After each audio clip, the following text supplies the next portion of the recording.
Hello everybody, how you all doing? My name is Rafael and welcome to today's video. Today I have for you my 3 favorite skill builds of all time. As you might know, I like hybrid builds, I like explosive builds, I like skill builds in general, and these are my top 3 builds of all time.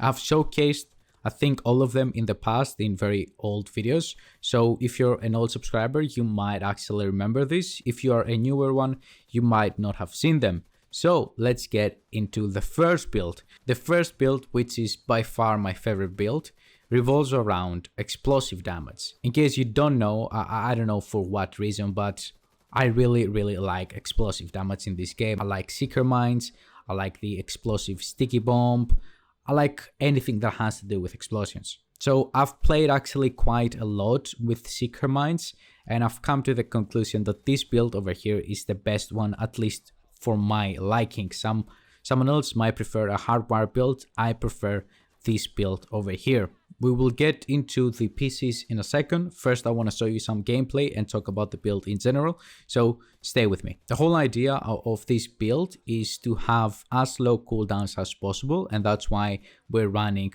with a chest talent called Skilled, which has a 25% chance to instantly remove any cooldowns I might have on my skills. This talent works great with Seeker Mines because the Seeker Mines go into multiple targets, so you have a lot of chances of actually killing somebody. And it also works great with a sticky bomb because the explosive sticky bomb, does a shit ton of damage, which means that if you see an elite enemy with, let's say, half of his armor, if you use your sticky bomb on him, chances are you're gonna kill him instantly and have a 25% chance to get your skills instantly back. As you can see right now on your screens, we're running with 2 Channel Light Industries pieces for the 15% explosive damage and the 10% skill haste. We're running 1 Hana U Corporation for the 10% skill haste, and on the chest piece, as I told you, I have the skill talent. And then we also have 2 more Grupo Sombra pieces, again for the 15% explosive damage.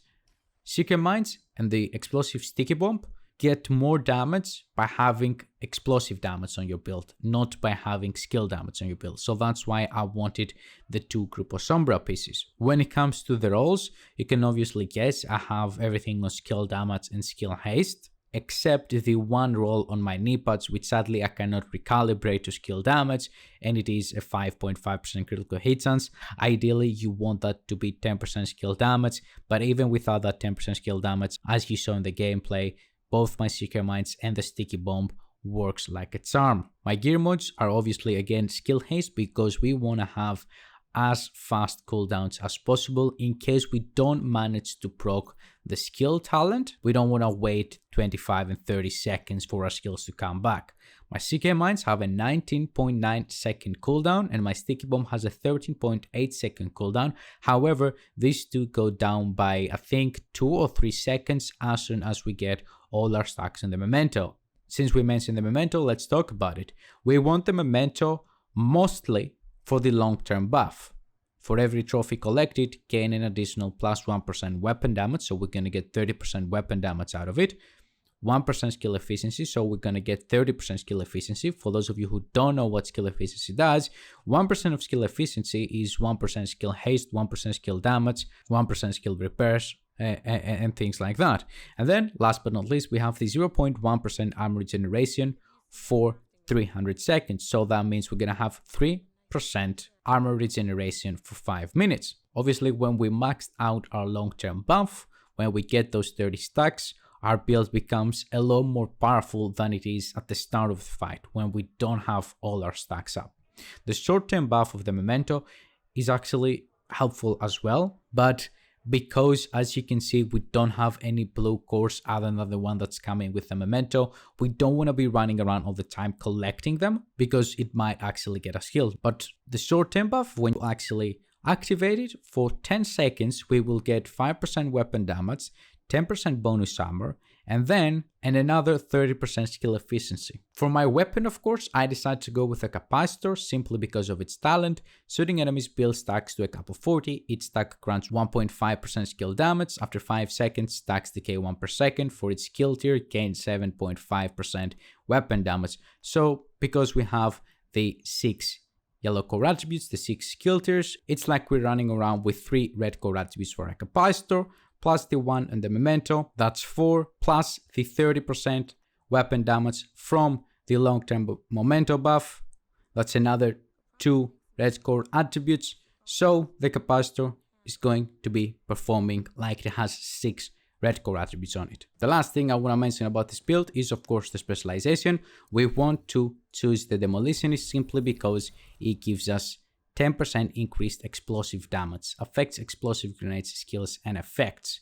And another nice bonus that it has is the braced for impact talent. Ignore explosions, it can only trigger however once every 60 seconds. In case you decide to take this build in legendary, this talent will save you quite a lot of times. Now, as I told you earlier, this build can be tweaked a little bit in order to be viable on group play as well. My suggestion here would be to change the memento backpack, because collecting those trophies is going to be much harder when you play with 3 other people that they're also going to be killing enemies, so you might not be able to stack and maintain your stacks as easily. So you want to get rid of it and take the force multiplier backpack. That's going to be a second Hana U brand set piece on our build, which means we're going to get an extra 10% skill damage. Have it of course be skilled here. We're going to have it with skill haste, skill damage, and then the gear mode on it is also going to be skill haste. Apologies for that. Where is it? Let me find it. There we go. With the perfect combined arms talent, you're also getting an extra 30% skill damage every time you shoot at somebody for 3 seconds. So you can throw your Seeker Mines, and by the time they reach your enemy, you're gonna shoot somebody, get that buff activated, and you're gonna have that increased skill damage. The same applies for your Sticky Bomb. You throw out your Sticky Bomb, and before you detonate it, you shoot at somebody, get the talent to activate, and then you detonate it. The second build I want to talk you guys about revolves around the Oxidizer and the Artificer. As you can guess, is the build that works best and mostly when you're playing in a group. If you go and play all by yourself with an Artificer and an Oxidizer, you're gonna have a lot of trouble because your enemies are gonna be running around. If they're spread out, then you're not gonna be able to take them down and you're most likely gonna die. But we're gonna talk about how you can make this build viable when you're playing all by yourself later on. For now, however, let's focus on the Artificer with the Oxidizer combination. As you can watch from the gameplay in the background, I'm on a legendary group. I have done my Artificer. All my teammates are running some sort of a skill build, so they're all benefiting by my Artificer. However, my favorite part about this build, it's not the Artificer of course, is the Oxidizer. As you can see, the damage you can get with the Oxidizer, if you plan your moves carefully, it's unlimited. Like, I don't even know how much damage I'm doing. Like, you can see the numbers, but there's so many that you don't actually know how much damage you did in that fight. As you can see, at the end of the mission, I was the top damage player, and I'm not saying this to brag, I'm not saying this to boost my ego or whatever, I'm just showing it and using it to prove to a lot of people that go down below the comments and say, oh, you don't have enough damage, oh, the Oxidizer is not good enough, oh, blah blah blah, whatever. You can do some serious damage with this build, especially in legendaries where you have enemies coming out from a specific door, which you can prepare yourself by throwing down the Oxidizer clouds before they even come out, and as soon as they come out, they're gonna die instantly, they're not even gonna move. Obviously, if you take the exact same build and try it on a control point all by yourself, because the enemies are all spread out, you're not gonna be very successful. The key to be successful with this build is to be able to keep all of your enemies in the same place, and that's why, as you can see in the clips right now, that I selected the best clips because they showcase exactly what I'm saying. If you manage to maintain the enemies in a small area, you can do some serious damage. I'm not showing you the clips where the enemies got out and I died, right? But yeah, be careful of that. If the enemies are running around freely and you need to throw one Oxidizer cloud on each one of them, you're gonna die. So let's talk about the build. As you can see here, we have 3 Empress International pieces for the 10% skill health, which we don't really care about, if we're being honest, but we want the other 2, the 10% skill damage and the 10% skill efficiency. Then the 4th piece of the build is a Wyvern wear piece for the 10% skill damage, and then we have the Contractor's gloves and the Fox sprayers. The reason I'm having Contractor's gloves and Fox sprayers in this build is simply because the Oxidizer gets affected by attributes like damage to armor and damage targets out of cover. I've actually tested this before I came out here and said it. I've made a unique video about the oxidizer, and while I was doing that video, I did some research. I read a couple of people that are very good with skill builds, and I also tested it on my own, and I came to the conclusion that that's true. So we want the Constructor's Gloves for the 8% damage to armor, and we want the Fox Sprayers for the 8% damage outside of cover. As you can see, my Fox Sprayers have a 10% skill damage roll on them and a skill tier core attribute. It might be hard to get this piece over here, but trust me, it's worth it. And then we have the Constructor's Gloves, which have 1 red core attribute and then another 10% skill damage roll. The reason I have 1 red core attribute is because we're running the Technician specialization, which gives us +1 skill tier. So right now, as you can see, I'm already at 6 skill tiers without actually having 6 skill tiers on my pieces. When it comes to the talents, the backpack has the combined arms. Shooting an enemy increases total skill damage by 25% for 3 seconds. So again, you throw your build, you throw your oxidizer cloud, you shoot at somebody as soon as possible in order to get that 25% extra skill damage. And my chest piece, oh my god, this is going to be very controversial. I have the glass cannon because it gives me that 25% amplified damage. Yes, you go down very, very easily. Yes, it's a risk move. Yes, you need to have good teammates that are guaranteed that they're not gonna wipe you in case you go down. Yes, you depend on your teammates to revive you if you go down. And even though I went down, I think 2 or 3 times throughout the entire legendary mission that I showed you earlier, because of how much extra damage it offers me, I think that in the end, it's actually worth it. If you don't want to go with the glass cannon, then I would recommend you to go with something like Overwatch. After staying in cover for 10 seconds, increases you and your allies' tool weapon and skill damage by 12%. I know why so many people don't like Overwatch, and they would tell you to go with something like Kinetic Momentum, which only gives you 3 extra skill damage, but doesn't offer any weapon damage, and also it doesn't offer it to your teammates neither. Overwatch, in my opinion, for group activities is the best option, other than the glass cannon, of course, which obviously doesn't benefit your teammates either, but it benefits you a lot. The weapon, of course, is the capacitor. We went over it earlier, so I'm not going to talk about it as well. You know the reasons why. All my gear modes and my attributes are skill damage and skill haste, except the Constructor's Gloves and the Fox Sprayers that we talked about. And my specialization, of course, as we said, is the Technician for the +1 skill tier and the 10% skill damage. Now, as I told you, this build doesn't work great when you play all by yourself. However, you can make it to work. First thing that I would recommend is get rid of the glass cannon, because the enemies are going to be focusing all the fire on you. Get something like Overwatch, and then change the Artificer to a turret. That way, you can have your turret focus fire on the enemies, and the enemies focus their fire on your turret, while you can be a little bit more relaxed, a little bit more protected, and use your oxidizer to take down enemies, or maybe use your capacitor, whatever it might be. However, as I told you, the oxidizer is designed that way that if the enemies are not all in one small area, it's really not that effective.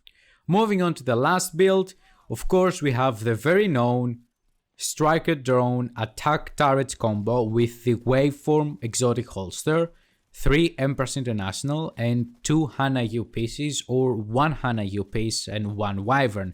The second Hana U branched bonus is 10% skill damage, and the first Wyvern branched bonus is also 10% skill damage. So whichever you have, whichever you get first, make sure you equip that one and there won't be a difference on your build.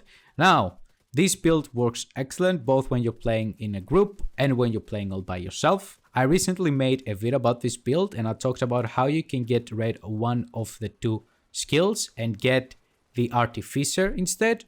Optimally, you want to get rid of the Striker Drone and keep the turret and combine it with an Artificer, which basically will make it unkillable. I will have a card pop up right now on your screens in case you want to go and check that video that I talked about that. So, pretty basic stuff here. I'm using the capacitor, again, the Technician specialization. And yes, I know that since I'm running the Technician specialization, which gives me 1 skill tier already, I shouldn't have 6 skill tiers on my items as well. However, because I'm only losing 15% weapon damage, or 170k armor, I haven't been bothered to farm for an item which I can recalibrate the core attribute. As you can see, all my pieces have already a recalibration on them, so I cannot change the core attributes. As soon as I find a piece that fits this build, has come with perfect, let's say, skill haste and skill damage rolls on the attribute slot, and I can recalibrate the core attribute to weapon damage or armor, I will do it. But because 15% weapon damage is not enough for me to go and farm for pieces that I already have, I don't really care, if I'm being honest.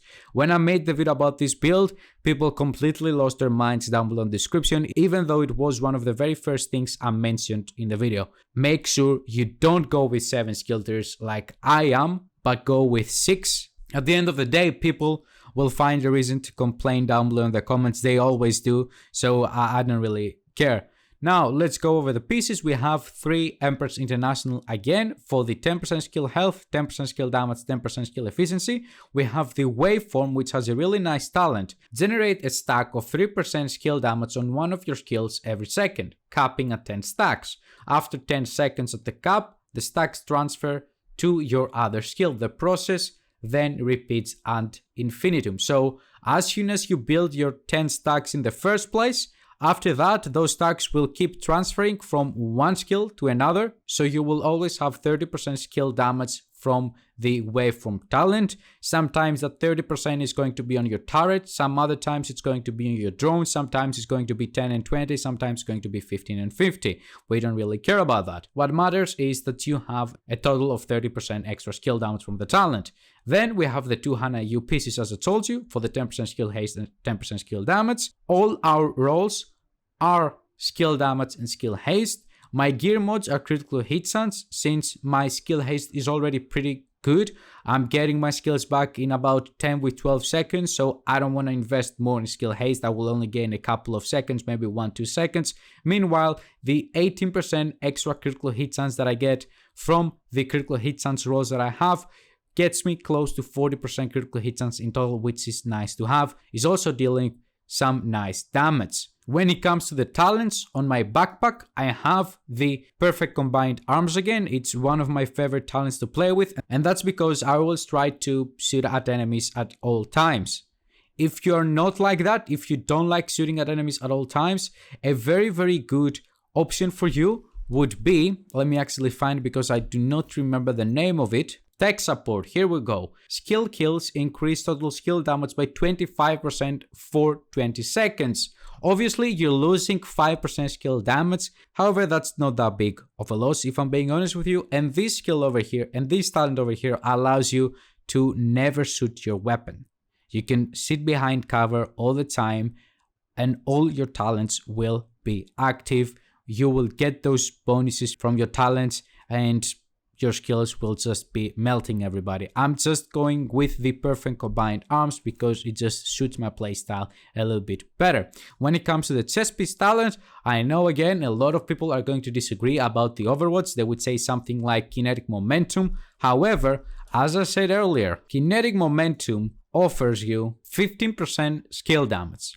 That's it, and 30% skill repairs, but we're not going with any skill repairs here, so we don't really care about that. What we care about in this build is the skill damage, and Kinetic Momentum offers us 15% skill damage.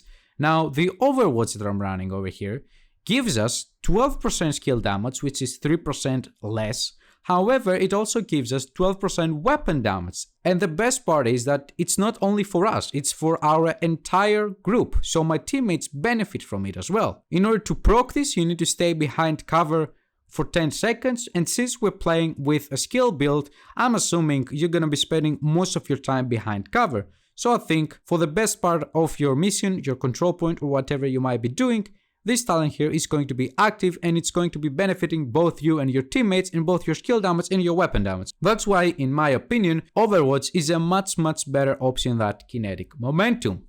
And that's it pretty much, guys. Those are the 3 builds. I hope that you liked the video, you found some interesting builds. Leave a comment down below and let me know what do you guys think about the builds that I showed you. What builds do you enjoy playing with when it comes to skill builds? Do you like explosive? Do you like attack drone and striker drone?